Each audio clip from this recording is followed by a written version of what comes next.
ਜਿਨ੍ਹਾਂ ਬੱਦਲਾਂ ਵਿੱਚੋਂ ਰਹਿਮਤ ਦੀ ਪਵੇ ਬਾਰਿਸ਼,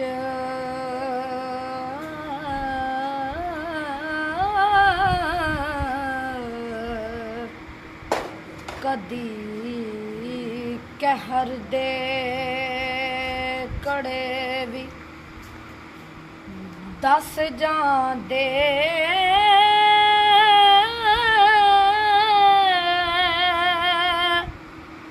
ਜਾਲ ਕਿਸੇ ਖਾਤਰ ਜਿਹੜੇ ਪੜੀ ਫਿਰਦੇ ਹੋ,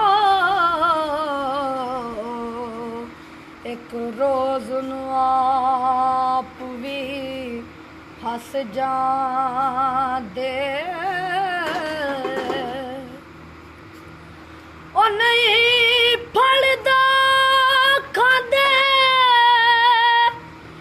ਵਸਾ ਜਿਹੜੇ,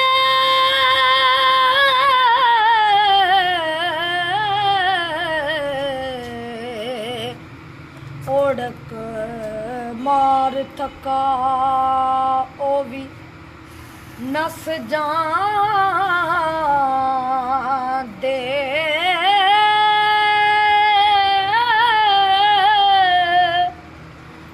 ਇਸ ਹਾਕ ਮੱਖੀਆਂ ਪਰਤ ਨਾ ਪਾਣ ਫੇਰਾ,